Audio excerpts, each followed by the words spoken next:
Graça e paz, queridos. Bom dia. Vocês estão bem? Tiveram uma boa semana? Muito bom estar aqui. Vamos estar orando? Pai, te louvamos, Senhor. Obrigado, Pai, por essa palavra, Senhor Deus. Obrigado por estarmos reunidos aqui, Pai. Nós sabemos o porquê nós estamos aqui, Pai. Nós sabemos, Senhor Deus, que essa palavra que será ministrada, Senhor Deus, cairá em solo fértil que é o nosso coração, Pai. Vai frutificar nas nossas vidas, Senhor. Obrigado, Pai, pela Tua palavra, pelo Teu Espírito Santo, Pai, tendo liberdade aqui em nosso meio, Senhor Deus, para falar o que o Senhor quer falar aos nossos corações, Pai. Eu declaro, Pai, que todo espírito contrário, toda carnalidade caia por terra, em nome de Jesus, e que a gente possa estar recebendo o que o Espírito Santo quer falar conosco. Em nome de Jesus, todo espírito de confusão, declaramos, você está falido agora, em nome de Jesus. Amém. Esse mês nós estamos falando acerca de quê? Prosperidade. Prosperidade na visão bíblica, queridos. Sabe, gerou-se um tabu, que é falar sobre prosperidade dentro da igreja, sobre dinheiro dentro da igreja, virou um tabu, porque infelizmente muitas pessoas deturparam a palavra e usaram dela para tirar dinheiro das pessoas. Mas sabe, queridos, a prosperidade vem de Deus para nós. É o desejo de Deus para mim e para a sua vida. A Bíblia nos ensina como nós devemos guardar o nosso coração, nos ensina sobre não sermos gananciosos, sobre sermos generosos em ofertar, em ajudar as pessoas, em sermos íntegros nos nossos negócios, naquilo que a gente está fazendo, ser realmente íntegro naquilo, em ter uma sábia administração dos nossos recursos. Tudo isso está na Bíblia, queridos. Sabe, a Bíblia ela está muito preocupada, a Bíblia ela está trazendo muitos ensinamentos de como a gente guardar o nosso coração. Porque Deus não está preocupado em nos dar a provisão, porque Ele já deu a provisão. Ele não fica lá no céu, oh meu Deus, e agora? Ou meu eu, né? Oh meu eu, como que eu vou fazer? O Alan tem que pagar aquela conta, eu não sei como ele vai fazer para pagar aquela conta. Deus não está dessa forma. E eu e você não precisamos também ficar dessa forma. Porque a gente conhece a palavra, a gente sabe do que a palavra fala para nós. Então, quando a gente se vê numa situação de aperto financeiro, a gente fala o quê? A gente declara a palavra. E é importante para nós estarmos aprendendo alguns princípios da palavra. Deus é um Deus de princípios, Ele não quebra os seus princípios. E a gente tem que estar aprendendo, entendendo o caráter de Deus, como Ele age para que a gente vá bem, para que a gente prospere, para que a gente realmente viva tudo que Deus tem para nós. Amém? E um princípio muito importante que a gente tem que é bom a gente aprender e entender o porquê, é o porquê a gente dizima, porquê a gente traz o dízimo na igreja. Amém? Nós temos que entender o que ele realmente é, para que não vire uma coisa religiosa.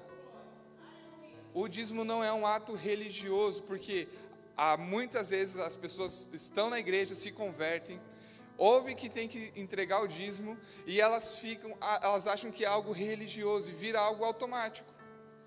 E a pessoa vai e às vezes nem sabe o porquê. Mas hoje a gente vai entender o que realmente significa. Porque a palavra nos diz que nós adoramos a Deus em espírito e em verdade. Em verdade, queridos. Sabendo o que a gente está fazendo. Como a Tânia falou aqui, antes de começarmos o culto, um culto racional, saber o que a gente está fazendo. É importante que você também saiba o que a gente faz aqui no culto, o porquê que a gente tem um momento de música, o porquê nós levantamos nossas mãos, o porquê nós cantamos, o porquê nós pregamos a palavra, o porquê também temos o dízimo e as ofertas. Tudo tem um porquê, a gente não colocou isso aqui porque a gente copiou uma outra igreja, a gente acha que é assim e virou um padrão. Não, as coisas têm o seu lugar, o seu valor. E quando a gente entende, a gente está participando daquilo. A gente não está assistindo a um culto, mas a gente está prestando o nosso culto a Deus. E isso também inclui nos dízimos e nas ofertas. Mas hoje a gente vai falar acerca dos dízimos. o dízimo, no seu original, ele tem o significado de a 10ª parte. Significa realmente a 10ª parte daquilo que nós recebemos, dos nossos bens. Em Provérbios 3:9, você pode abrir lá comigo. Provérbios, capítulo 3, verso 9. Nos diz: honra ao Senhor com os teus bens e com as primícias de todos os teus rendimentos, e se encherão com fartura os teus celeiros, assim como transbordarão de vinho os teus reservatórios. As primícias aqui, o que está falando em Provérbios, é a primeira parte, aquilo que você tira por primeiro, para entregar a Deus. Eu gosto dessa analogia, que é como se fosse quando a gente está partindo o bolo de aniversário, né? Quando a gente vai partir o bolo de aniversário, o aniversariante faz o que geralmente com o primeiro pedaço? Dá àquela pessoa que ele tem, que tem mais honra, que tem um carinho maior, que você tem uma intimidade maior. Geralmente é isso que tem essa tradição, não é? É a mesma coisa com Deus. Quando nós recebemos os nossos bens, nós damos a maior honra para Ele. Nós colocamos a vontade dEle, as coisas do Senhor, à frente das nossas. Porque nós sabemos que Ele já proveu para nossas vidas. Por isso que é importante a gente entender isso, que a gente dá realmente de coração, sabe, honrando ao Senhor, honrando a Ele, porque Ele nos deu antes.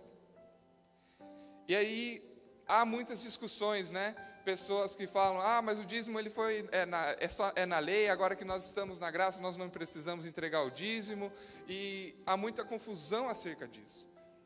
Porém, se a gente chegar lá em Gênesis capítulo 14, verso 18, nós vamos ver que Abraão, ele já tinha entendido o princípio do dízimo. Ele, mesmo sem ter a lei de Moisés, que a lei de Moisés viria ainda muitos anos na frente dele, ele já tinha entendido que ele era abençoado por Deus, por isso ele devolvia o dízimo que ele recebia, do que ele recebia. E aqui nesse capítulo 14, no verso 18, Abraão está voltando de uma batalha, onde ele foi vitorioso nessa batalha. E então Melquisedeque, versículo 18, rei de Salém e sacerdote do Deus Altíssimo, trouxe pão e vinho, e abençoou Abrão, dizendo: bendito seja Abrão pelo Deus Altíssimo, Criador dos céus e da terra, e bendito seja o Deus Altíssimo, que entregou os seus inimigos em suas mãos. E Abrão lhe deu o dízimo de tudo. A gente vê aqui que Melquisedeque era sacerdote de Deus. Ele abençoou Abraão. Abraão ainda, ele era Abraão, não tinha o seu nome mudado ainda, mas vocês perceberam. E ele trouxe também pão e vinho para ele, que ele estava voltando da batalha. Então, Abraão, reconhecendo o sacerdócio de Melquisedeque, entregou o dízimo daquilo que ele havia recebido. Porque ele reconheceu o sacerdócio, porque o dízimo, ele não é como uma oferta, por exemplo. A oferta é algo que o Espírito Santo toca no nosso coração, para entregar para alguém, para a própria igreja, para o ministério, para um ministro itinerante, mas isso é algo voluntário, algo que sai do seu coração, que o Espírito Santo fala com você, e você vai lá e oferta na vida da pessoa. E aí você pode ofertar na vida de quem o Espírito Santo te indicar. Porém, o dízimo, ele é para a igreja local, da onde você recebe o alimento, da onde você é pastoreado. E a gente vê que mesmo Abraão aqui, não existia igreja na época dele. Porém, eles entregavam o dízimo ao sacerdote, porque era ele que que fazia os sacrifícios a Deus. Ele abençoou Abraão e por conta disso ele entregou o dízimo. Amém? A gente também vê Jacó, lá em Gênesis 28, a partir do verso 20, fazendo um voto com Deus. E nos diz ali: fez também Jacó um voto, dizendo: se Deus for comigo e me guardar nessa jornada que empreendo, e me der pão para comer e roupa para que me vista, de maneira que eu volte em paz para a casa do meu pai, então, o Senhor será o meu Deus, e a pedra que erigi por coluna será a casa de Deus, e tudo quanto me concederes, certamente eu darei o dízimo. Jacó também é antes da lei. Ele também percebeu que Deus abençoava ele primeiro, para então ele entregar o dízimo. Então esse princípio já estava nos patriarcas, eles já tinham entendido, já tinham percebido a importância de entregar o dízimo, a honra que era entregar o dízimo, a devolver o dízimo a Deus. E aí, Moisés recebe de Deus a lei do Senhor, recebe a lei, para você entender, veio de Deus para mostrar para o homem a condição dele de pecador. Eram leis, realmente leis mesmo, quando a gente fala lei, eram leis mesmo, de convívio social, para respeitar o outro, na forma de conviver, e também leis sacerdotais, como que era feito o sacrifício a Deus. Mas Deus, ele estabeleceu a lei para estabelecer uma forma legal de abençoar os seus filhos, porque o homem, depois da queda, já era maldito, ele estava sobre ele toda a maldição, e sem a obediência a Deus, Deus não poderia abençoá-lo, porque Deus não quebra os seus princípios. Mas Deus, ele mostrou a lei, ele mostrou para o homem, essa é a forma correta que você deve viver, porque até então eles não sabiam o que era o correto e o que era errado. Então, quando Deus coloca a lei, ele mostra, é dessa forma que vocês devem viver, e assim vocês serão abençoados. E dentro dessa lei, lá em Levítico 27, a partir do verso 30, você pode abrir lá.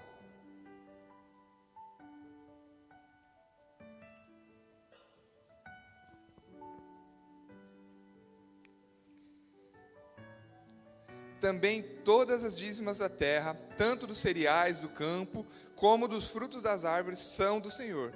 Santas são ao Senhor. Versículo 32. No tocante às dízimas do gado e do rebanho, tudo o que se passar debaixo do bordão do pastor, o dízimo será santo ao Senhor. O que nós temos que perceber é que nesse período, na lei, o homem ele era abençoado se obedecesse às leis do Senhor. Se ele obedecesse a lei, ele era abençoado. A gente vê lá em Deuteronômio 20, se deres ouvido e obedecer, então será abençoado. Se não der, será amaldiçoado. Porém, a gente tem que perceber que as maldições que está falando na Bíblia não vinham de Deus.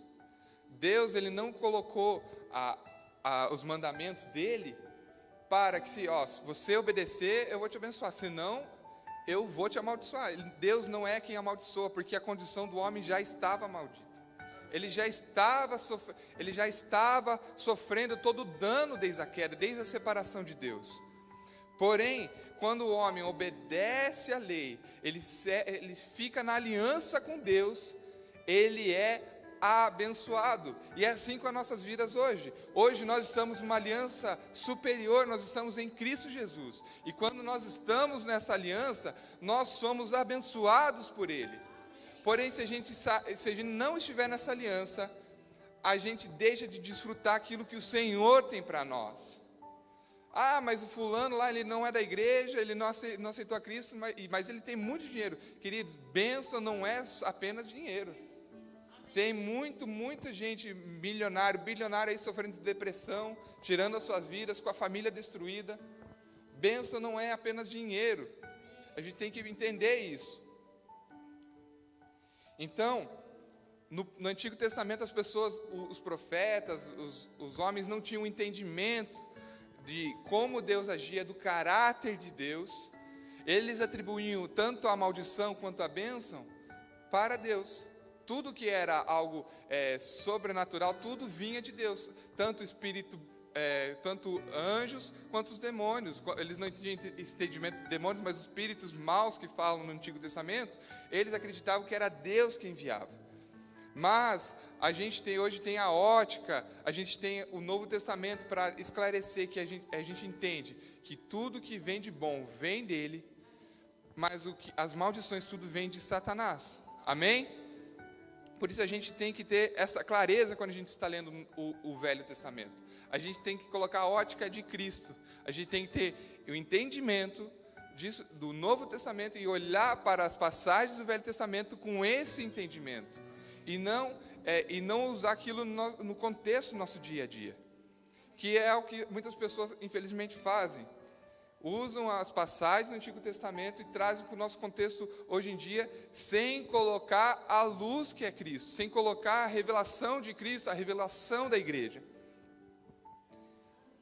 E eu gostaria que vocês abrissem também lá em Malaquias 3, a partir do versículo 10.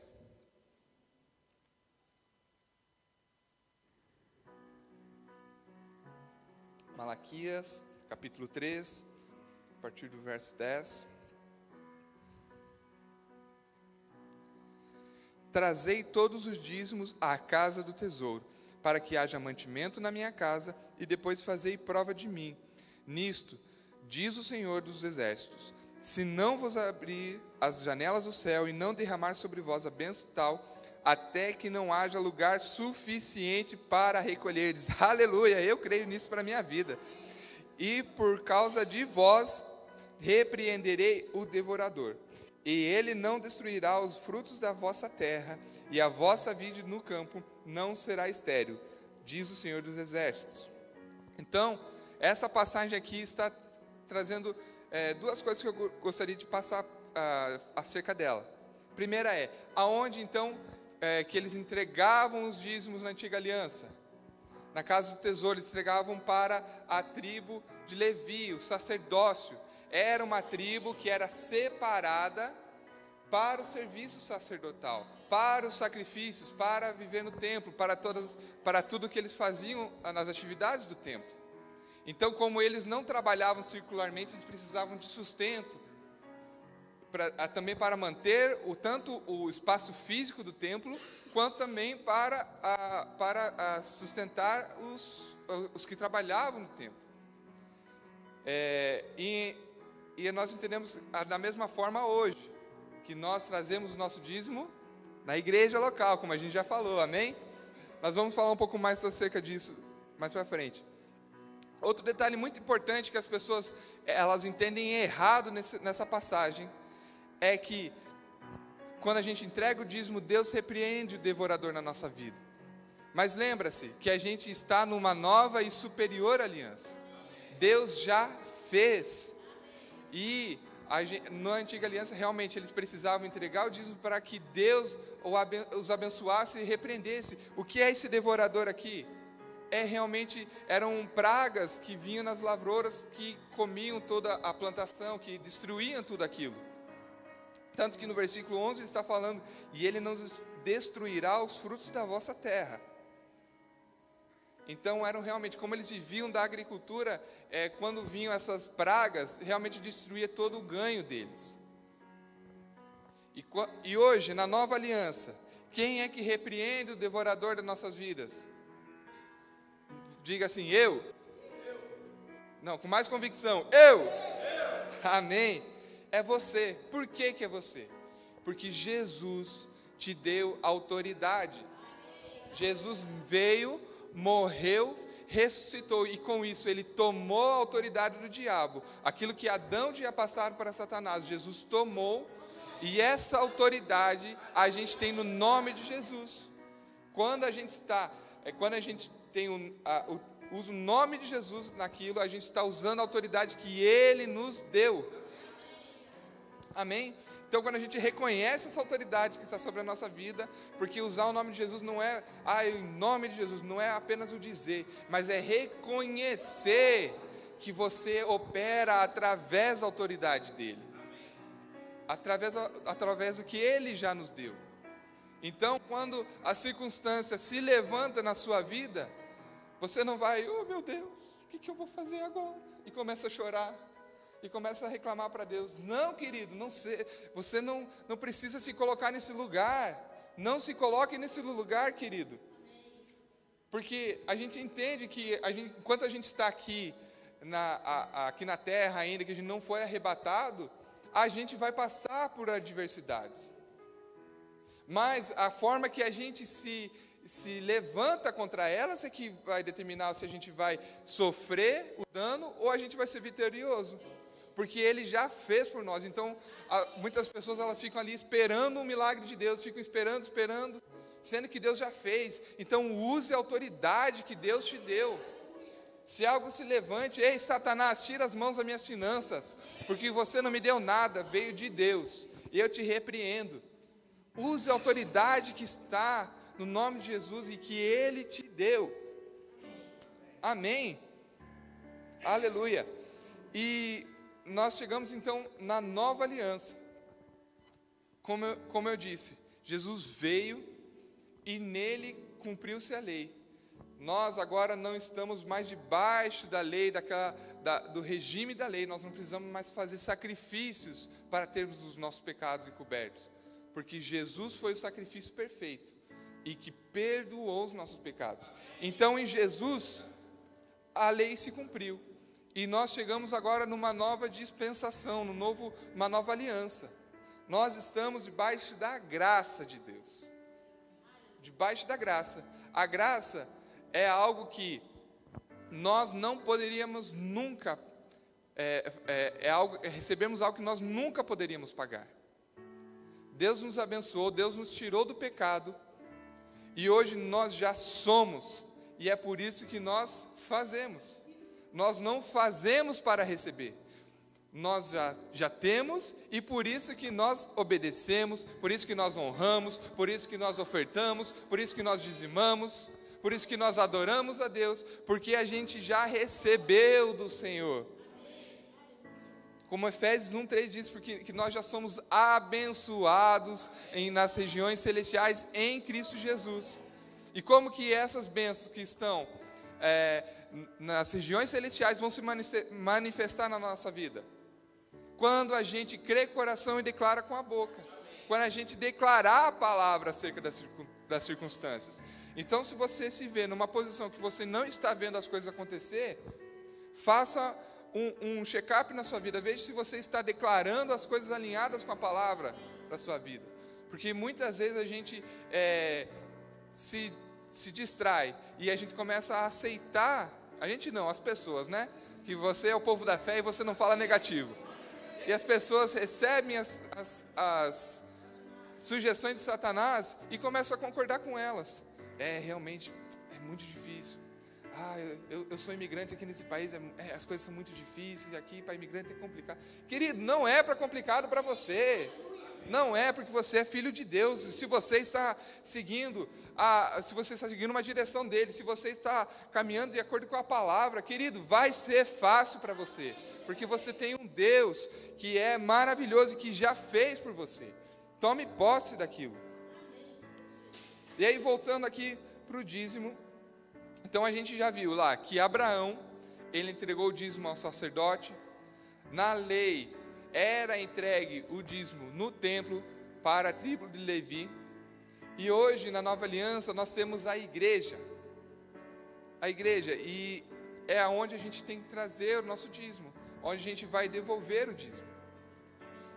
Porque a igreja é onde nós recebemos o alimento espiritual, onde nós crescemos, sabe, onde que a gente tem um pastoreio, onde a gente é acompanhado.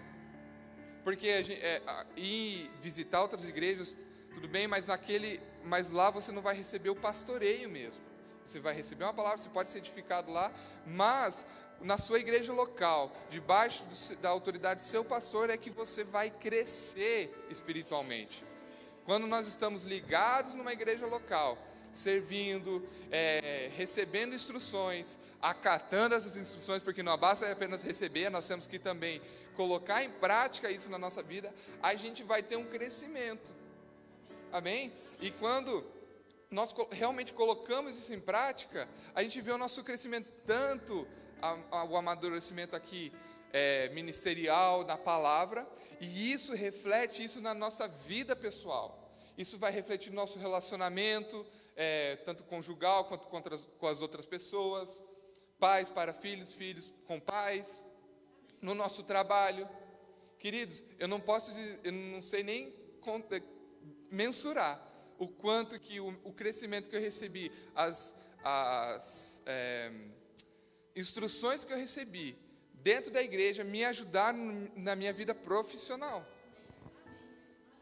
Porque a palavra, ela transforma a nossa vida. E quando a gente começa a praticar a palavra, nós vemos a mudança. E por isso que a Bíblia nos diz que nós entregamos o dízimo aonde a gente congrega, para a igreja local onde a gente está estabelecido. Para que haja um mantimento da igreja. Você está olhando para essas paredes, está vendo que a gente tem muita coisa para fazer aqui. E isso, queridos, o dinheiro ele não vai vir do céu, não vai chover dinheiro não. Ele vai vir da onde? Diga, da minha vida. Ei, queridos, seja você que está com esse coração disponível para ser generoso com o Senhor. Porque Ele é um bom pagador, queridos. Ele não vai deixar faltar na sua vida. Isso eu te garanto, irmão. E 1 Coríntios 9, 14.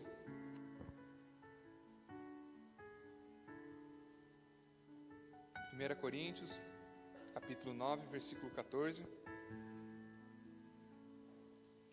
Nos diz assim: assim o Senhor também ordenou aos que proclamam o Evangelho que igualmente vivam do Evangelho.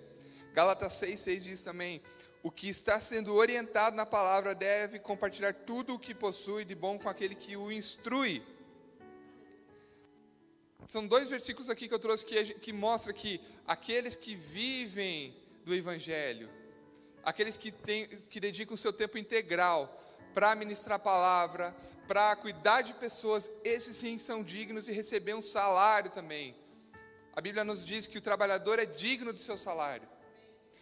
Então, há muitas pessoas que acham que um pastor, por exemplo, não deve receber salário da igreja. Mas, queridos, a palavra nos mostra que sim, nós que estamos recebendo a instrução, que estamos sendo orientados, que estamos crescendo, que a gente contribua também, que a gente compartilhe as coisas boas que estamos recebendo na nossa vida.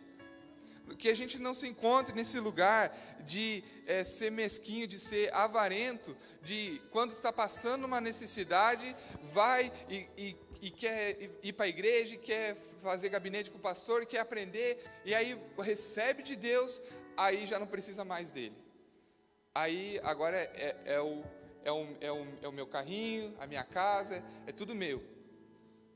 Mas, queridos, que a gente possa se entender que o que Deus nos dá é para que a gente possa fluir, para que a gente possa realmente ser bênção na vida dos outros. Amém? Pois a nossa confiança deve estar no Senhor. Deve estar no Senhor. Ele é quem nos enriquece. Olha o que diz em Deuteronômio 8,17. Não digas, pois, no teu coração, a minha força e o poder do meu braço adquiriram essas riquezas. Antes se lembrará do Senhor, teu Deus, porque é Ele que te dá força para adquirires riqueza, para confirmar a aliança que, sob juramento, prometeu aos teus pais, como hoje se vê. Provérbios 3,5 também diz: confie no Senhor de todo o coração e não se apoie no seu próprio entendimento. A gente tem que entender que a nossa provisão vem de Deus, vem do Senhor. O trabalho que você tem hoje foi o Senhor que te deu. A capacidade que você tem de fazer, de trabalhar, às vezes da melhor forma possível, foi o Senhor que te deu. E quando nós entendemos isso, que é o Senhor que nos dá essa capacidade, fica mais fácil. Fica mais fácil porque a gente para de se preocupar em eu preciso fazer isso, eu preciso fazer aquilo. Eu não estou falando que você vai parar de trabalhar, não estou falando que você vai parar de se especializar na sua área, que você vai parar de estudar, não estou falando isso não, queridos. Eu estou falando que a gente não vai colocar toda a nossa esperança nisso. Nós vamos fazer a nossa parte, se especializar quando você precisa, uma especialização no seu trabalho, você vai estudar, você vai procurar uma forma de melhorar aquilo que você está fazendo, isso sim. Mas a gente tem que entender que essa habilidade vem de Deus. Você tem o Espírito Santo dentro de você, Ele te guia, Ele te dá orientação de o que fazer. Irmãos, eu perdi a conta de quantas vezes no meu trabalho, eu trabalho com programação de sites, e chegava no momento que eu realmente não sabia o que fazer para resolver aquilo ali. Pesquisava a pessoas que tinham um problema parecido, nada resolvia. Eu falava, às vezes eu já teve uma vez que eu fiquei, a Amanda chegou em casa, eu falei, olha, estou uma hora aqui, não consigo sair do lugar. Ela, você já orou? Eu, não orei. Queridos, eu orei, não deu 5 minutos, apareceu 2 soluções diferentes para o meu problema.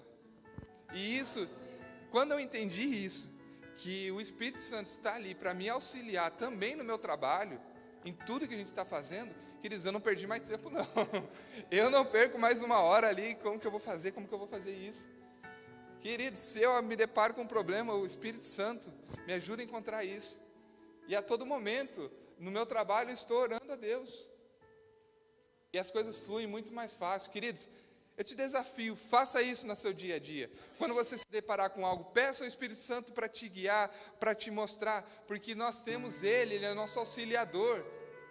E quando nós percebemos isso, ei, não vem da minha força, não vem do meu entendimento, é Ele que me dá, é Ele, vem dEle. Então nós entendemos que Ele não vai parar de ser o provedor da nossa vida, porque Deus, Ele não muda. Amém?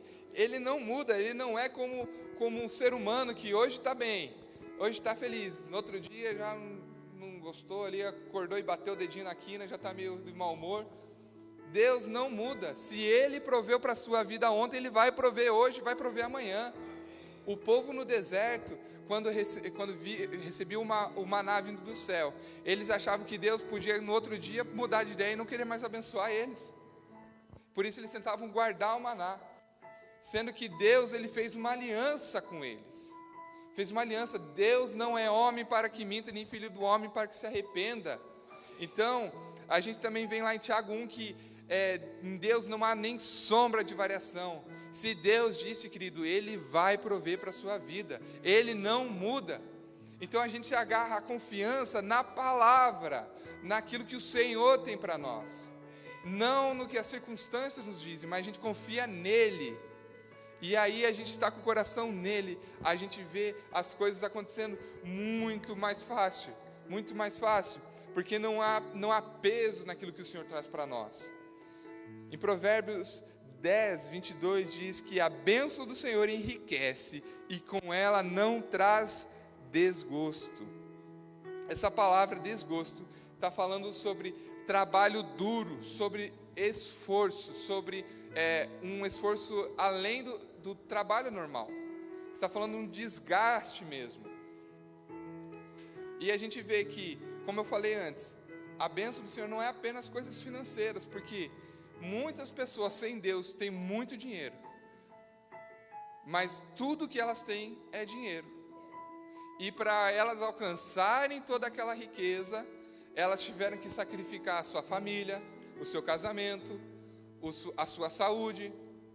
Às vezes perde uma vida inteira sem tirar 30 dias de férias, só querendo acumular, para chegar, quando chega uma idade que poderia desfrutar, aí não tem mais saúde, não tem com quem desfrutar, porque toda a família foi um para cada canto, não quer nem saber daquela pessoa. Isso é algo que infelizmente é muito comum, queridos, porque as pessoas elas se apegam no dinheiro, na riqueza, porque aquilo ali é tudo para ela, e acaba abrindo mão de coisas que valem muito mais do que dinheiro, que é você ter realmente uma família por perto, é você ter sua saúde. Pergunte a qualquer pessoa num estado terminal de cancro, se ela não daria tudo que ela tem para ficar saudável. Então não vale a pena, irmão, não vale a pena nós sacrificarmos coisas que não têm valor por conta de dinheiro. Não vale, queridos. E quando a gente está nesse entendimento que vem de Deus, a gente não precisa se desgastar, nós não precisamos sacrificar o relacionamento que a gente tem, nós não precisamos sacrificar a nossa vida espiritual, deixando de vir para a igreja. Nós não precisamos, porque as pessoas elas acabam abrindo mão, e mesmo aquelas que não trabalham durante um período do culto, durante o período que tem os cultos, elas, eu estou muito cansado, trabalhei demais hoje, eu não vou para a igreja. Sabe, irmãos, a gente tem que realmente entender que vem dele, queridos, que nós não precisamos sacrificar as coisas mais importantes. Quando eu estava, antes de fazer a escola bíblica do Verbo da Vida, que vocês vão ver o que é mais para frente, a gente vai ter um anúncio sobre isso, mas querido, antes de fazer essa escola bíblica, eu fui aceito, eu passei para fazer uma pós-graduação lá no Brasil, que seria remoto, então eu poderia fazer aqui de Portugal, que era um MBA de gestão de projetos. Era algo que eu queria muito, lá numa faculdade federal lá do Paraná, e eu tinha passado e eu estava muito empolgado com isso. Eu queria muito fazer aquilo, não ia nem precisar ir para o Brasil nenhuma vez, era tudo online. E aí eu olhei a escola bíblica e conflitava os horários, eu não ia conseguir fazer os dois. E algo saltou no meu coração. Ei, faça a escola bíblica, deixa de lado um pouco isso. E sabe, irmãos, eu realmente abri mão de fazer essa pós-graduação e fiz a escola bíblica. E não apenas aprendi aquilo que foi ensinado naquela escola, mas eu pratiquei tudo aquilo. Eu coloquei em prática na minha vida tudo que a gente recebia, aprendia naquela escola, que a gente via, isso aqui na nossa vida a gente não está alinhando, a gente mudava a nossa forma de agir, a nossa forma de falar, para ficar em prática com a palavra. Para ficar em prática com a palavra. E a gente viu coisas extraordinárias no Senhor, inclusive financeiramente, porque Deus honrou, porque eu segui a direção que Deus tinha para nós. A direção que Deus tinha para mim naquele momento era estudar a palavra, era me dedicar no ministério. Eu não sei se eu ainda vou fazer essa pós, eu não vou, isso daí por enquanto tá pausado. Mas, queridos, eu não estou preocupado com isso, porque não vai vir da minha própria força. Eu tenho que fazer minha parte, como eu já disse, mas eu sei que é Deus que faz as coisas acontecerem, é Deus que abre as portas. Amém, aleluia, glória a Deus. É importante, queridos, nós entendermos que o dízimo, ele não se trata de dinheiro. Deus não precisa do seu dinheiro, Deus não precisa dele. O dízimo se trata de uma disposição no coração, envolve o dinheiro, mas é uma disposição no coração, porque se nós colocamos o dinheiro como prioridade na nossa vida, Deus deixa de ser o centro. É impossível, queridos, é impossível. Mateus 6:24, você pode abrir comigo?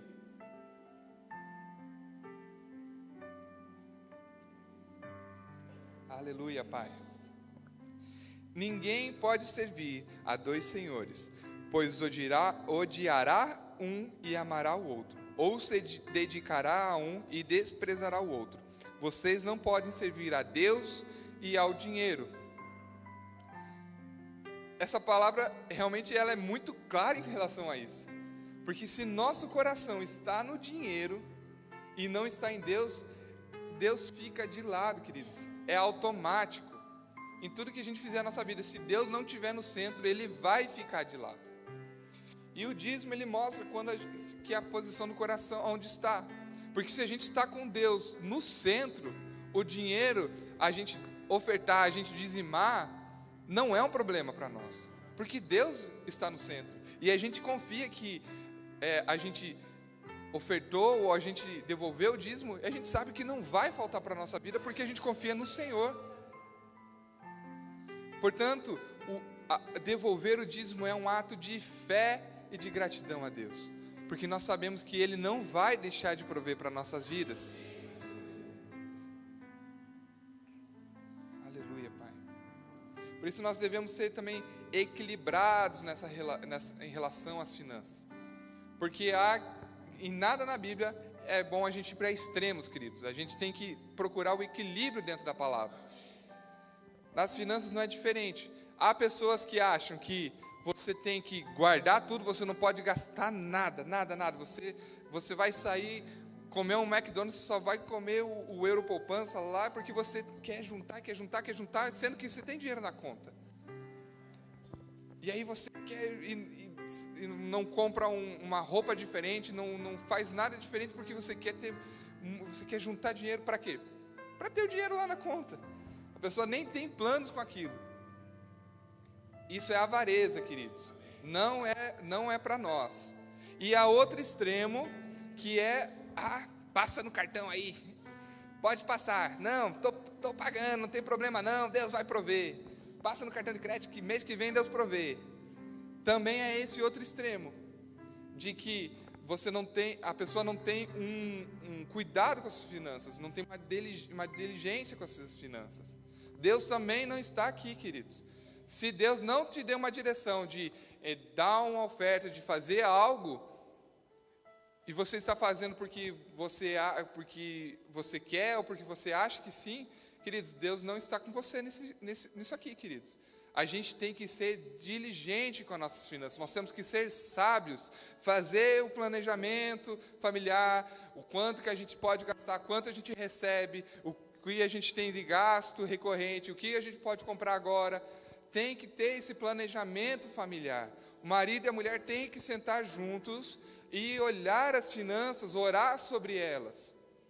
E mesmo que, olhe, as finanças não estão ali muito boas, tem que declarar palavras sobre elas. Deus, essa aqui é o nosso planejamento familiar em relação às finanças. Nós não temos aquilo que nós precisamos, mas nós declaramos, Pai, que vai ficar bom, que nós vamos ter para sobrar. Porque é isso que a palavra nos diz.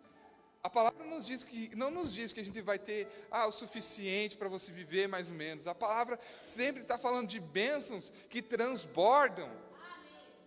Que transbordam tanto a ponto de você ter que chamar outros. Vem aqui, porque eu tenho tanto que eu preciso compartilhar com alguém. Ei, querido, eu não sei se você está pegando isso. Eu estou para mim, querido. É tanto que você vai ter que doar para pessoas. É tanto, que você vai ter que chamar, vem aqui, que eu tenho um carro para você, vem aqui, que eu tenho um telemóvel para você, vem aqui, que eu tenho algo para você. Porque é tanto, porque a gente confia no Senhor, na sua palavra, e Deus não é um Deus de pequenininho, de igrejinha, de carrinho, de casinha. Deus é um Deus grande, queridos, infinito, queridos. E nós vamos desfrutar disso quando a gente entender, mesmo que você possa não estar vivendo hoje na sua vida isso ainda. Ei, não desanime, declare a palavra sobre a circunstância, declare a palavra, porque Satanás ele vai querer jogar sugestões na sua vida. Ei, você vai dar o dízimo esse mês, mas olha, tem tanta conta vindo, você vai dar o dízimo. Ei, queridos, que Satanás não encontre na sua vida lugar para ele fazer ninho. Se não me engano, era Kenneth Hagin que falava que o passarinho pode até sobrevoar a sua cabeça, mas você não pode deixar ele fazer ninho. É você que repreende ele. É você que não acata as sugestões que ele vem para você. Porque quando alguma situação financeira vem, a primeira coisa que ele sugere fazer é o quê? Não entrega o dízimo. Você vai precisar desse dinheiro lá no final do mês, você não sabe como que vai estar. Você não sabe o que pode acontecer, alguém pode ficar doente, seu carro pode estragar. Ei, irmão, a palavra não nos garante, a palavra não nos diz isso. O que a palavra diz para nós? A palavra diz, como a gente leu em Malaquias 3, eu vos abrirei as janelas do céu e não derramar e derramarei sobre vós uma bênção tal que não haja lugar suficiente para recolher, diz, queridos. Aleluia! Eu creio nisso, queridos. Para mim e para a sua vida. Num tempo dessa igreja que a gente vai estar, a gente precisa fazer uma obra, a gente não precisa nem ficar fazendo conta. Não, a gente vai lá e faz, porque a gente vai ter recurso, queridos. para fazer projetos sociais para essa cidade, para fazer a diferença. Irmãos, aqui não é uma igreja que está visando ter lucro por ter lucro, para ter uma conta bancária cheia. Não é essa a visão da igreja, queridos. A visão da igreja é para que a gente avance, para investir na sua vida, para investir nos seus filhos, que tenham uma educação bíblica boa, com bons materiais, com bons recursos, num lugar confortável, num lugar que você possa estar também, num lugar confortável, queridos. Amém. Aleluia. É para isso que nós estamos aqui, é para isso que nós estamos pregando essa palavra. Nós estamos falando de prosperidade, e prosperidade vai vir nas nossas vidas, porque nós estamos ensinando sobre isso, e quando nós entendemos e praticamos, é impossível que a gente não viva. É impossível, porque, queridos, a gente não está aqui fazendo um teatro, nós não estamos aqui fazendo uma cerimônia religiosa, nós estamos pregando a palavra. E essa palavra, queridos, ela tem eficácia, ela não muda. Quando a gente coloca ela em prática, se prepare para ver as bênçãos do Senhor. Se prepare para chamar os seus vizinhos. Vem aqui, que eu tenho tanto que não cabe na minha despensa. Eu tenho tanto que eu preciso dar. Olha aqui, ó, não cabe mais essa carne no meu freezer. Pega para você. Ei, aleluia, queridos. Vai ser dessa forma na sua vida. Vai ser dessa forma nessa vida dessa igreja. Aleluia. Nós vamos, como a Taninha falou aqui quarta-feira, nós vamos brigar para ver quem vai pagar, brigar no bom sentido, vamos brigar para ver quem vai pagar a conta. Amém, irmãos, aleluia. Eu sinto essa alegria no meu espírito, queridos, eu tenho essa alegria, queridos, por mais que você pode não ver no natural, mas a palavra nos garante, e a gente foi chamado para viver pela fé, e a fé a gente pode não ver, mas a gente crê, a gente vê o que não aconteceu ainda, a gente vê lá na frente, e a gente já celebra antes, a gente dança antes, a gente faz ações de graça antes de receber, porque nós sabemos que já está lá, que Deus já fez, mas vai se manifestar na nossa vida. Sabe, irmãos, para finalizar, Abraão, ele recebeu uma promessa do Senhor, ele recebeu uma aliança de Deus, e essa aliança consistia na bênção do Senhor para a vida dele, e a gente vê na Bíblia que Abraão, ele era muito rico, porque Deus fez essa aliança com ele, e hoje na nova aliança, na aliança que Jesus Cristo estabeleceu conosco, nós temos direito à bênção que estava sobre Abraão, por herança. Onde está escrito isso? Gálatas 3. Você pode ler em casa, esse capítulo inteiro de Gálatas 3 é maravilhoso, queridos, para você entender aquilo que você tem direito em Cristo. Mas eu vou querer apenas ler o versículo 29, que diz: e se sois de Cristo, também sois descendentes de Abraão, e herdeiros segundo a promessa. Aleluia! Ei, queridos, dinheiro não é um problema na vida de um crente. Não é, porque nós somos herdeiros em Cristo daquelas promessas que Deus fez a Abraão. Aleluia, por isso que o mais importante de se guardar é o nosso coração. Porque as riquezas, as bênçãos vão vir para a nossa vida, porém a gente tem que estar com o nosso coração realmente guardado em Deus e na sua palavra, para que a gente não fique nesse lugar de avareza, de mesquinharia, porque aí a gente limita a ação de Deus na nossa vida. A partir do momento que a gente tira Deus do centro e coloca o dinheiro, a gente bloqueia, a gente deixa de sair do lugar onde as bênçãos de Deus chegam para as nossas vidas. Por isso a gente tem que realmente, queridos, colocar Deus no centro. Você pode se colocar de pé? Eu digo para você, faça uma autoanálise na sua vida. Eu não vou chamar você para vir na frente, não vou falar para você se expor. Mas faça uma autoanálise na sua vida. Se você realmente está colocando Deus no centro. Se você está realmente depositando a sua fé naquilo que Deus tem para a sua vida, querido. Se Ele é o centro da sua vida, se você está vivendo para fazer o que Ele te chamou para fazer, não o que você acha que é certo, mas o que Ele te chamou para fazer. Pensa nisso, veja, faça uma autoanálise da sua vida, queridos. Hoje é tempo de a gente voltar, colocar o Senhor no centro, deixar de lado as coisas do mundo. Jesus disse: buscai primeiro o reino de Deus e a sua justiça, e as demais coisas vos serão acrescentadas. Ei, falta não vai chegar na sua casa não, doença não vai chegar na sua casa. Em nome de Jesus eu declaro, Pai, obrigado, Senhor. Estão vindo tempos de abundância, mesmo que eu não sinta, aleluia. Eu já posso ver. Ei, querido, você já pode ver?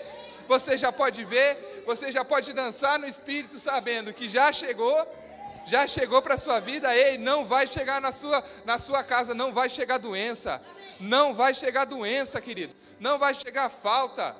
Ei, eu declaro que em nome de Jesus, nem os eletrodomésticos vão estragar na sua casa, queridos.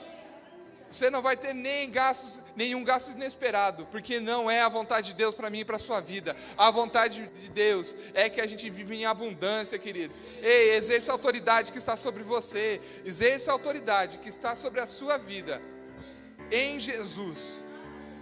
Em nome de Jesus, amém, queridos, aleluia, aleluia, Pai. Glória a Deus.